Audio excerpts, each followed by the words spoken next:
Bonjour à toutes et à tous, je suis ravi de vous retrouver pour un nouveau numéro du Rendez-vous de l'Info. Notre série d'interviews en plein cœur de la forêt des Ardennes se poursuit. Aujourd'hui, Philippe Papier, photographe amateur, fin connaisseur des lieux et amoureux de la nature est notre invité. On le retrouve dans quelques minutes. Direction ensuite Troyes, la rédaction de l'Est Éclair a pu suivre une patrouille de gardes champêtres. Mais tout de suite, voici un résumé complet de l'actualité.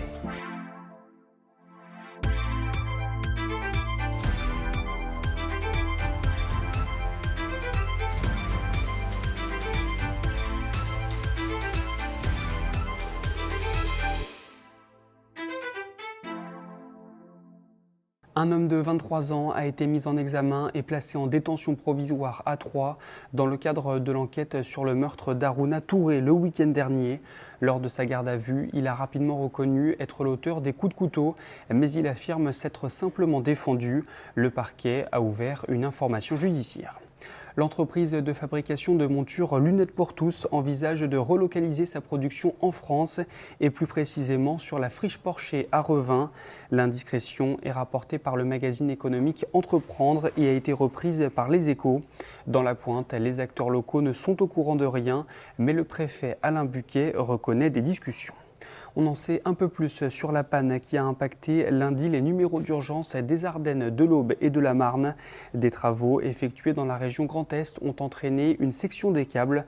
Dans un deuxième temps, ce sont les opérations de remise en route du réseau effectuées par Orange qui ont déclenché de nouvelles perturbations. Et enfin, la Fondation du patrimoine a dévoilé ce jeudi les résultats de la 17e édition du prix du mécénat populaire. En première position, l'église de Saint-Gorgeon à Lefréty dans les Ardennes. Plus de 38 000 € ont été récoltés pour cette commune grande de 63 habitants. La façade et le clocher vont donc pouvoir être rénovés.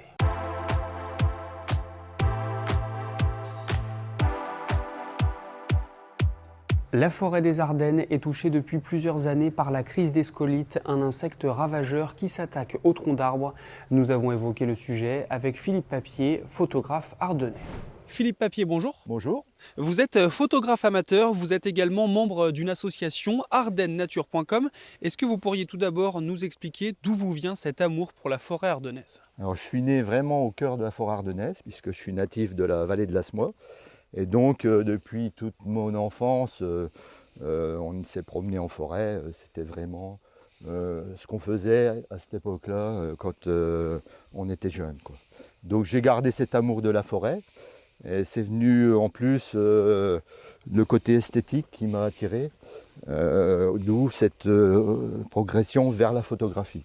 Alors justement, racontez-nous un petit peu, c'est quoi une journée type par exemple pour vous qui venez ici dans la forêt, la journée type d'un photographe comme vous ? Alors la journée type d'un photographe, c'est déjà soit se lever tôt ou se coucher tard pour aller chercher des lumières. Ce que je recherche surtout, c'est, bon, sans être présomptueux, c'est un côté artistique de la photographie. C'est-à-dire avoir vraiment une représentation de la forêt avec une lumière particulière, que ce soit le matin ou le soir, et avoir un résultat qui soit vraiment esthétique. On vous reçoit dans le cadre du lancement de l'Ardennais TV et donc comme vous le savez, ce projet il concerne également de manière générale la forêt des Ardennes. Vous, est-ce que dans votre quotidien de photographe, vous êtes touché par cette crise du scolyte ? Alors moi en tant que photographe non, bien sûr, en tant qu'amoureux de la nature, on est touché, c'est certain. Ce que je peux dire, c'est que esthétiquement, quand on passe dans des endroits qui ont été complètement abattus, ça fait un peu triste, mais d'un autre côté, on peut voir aussi la nature différemment.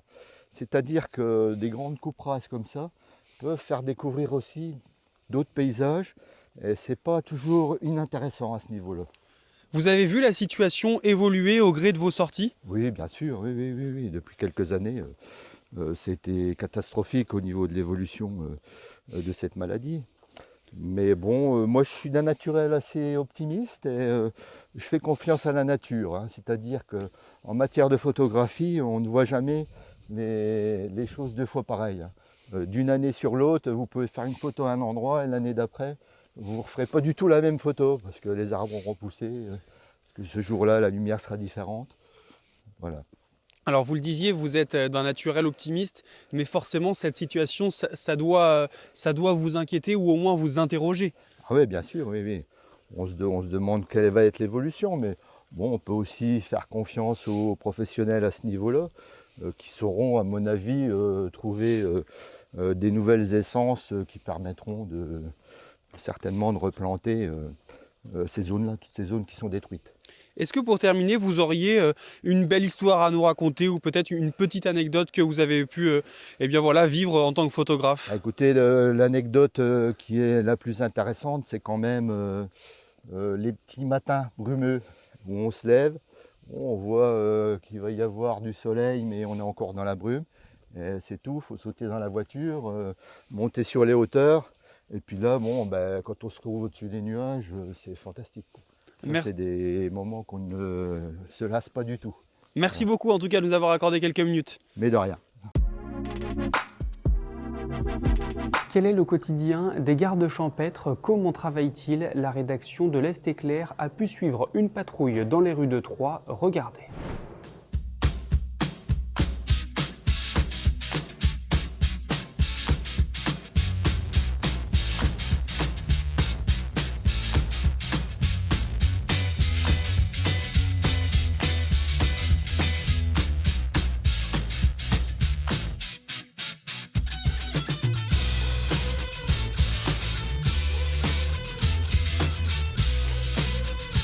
Pour informer les personnes de ne pas mettre les déchets au pied des containers, ça constitue une infraction. Donc c'est un PV qui va de 135 € à 750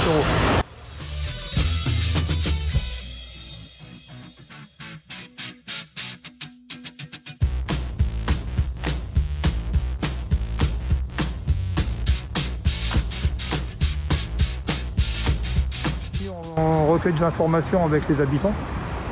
Et donc souvent on arrive à retrouver les contrevenants.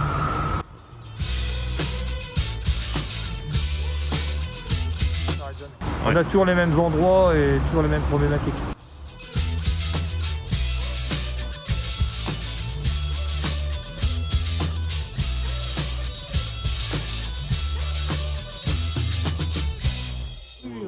Tous les endroits qui nous sont signalés, on effectue des surveillances.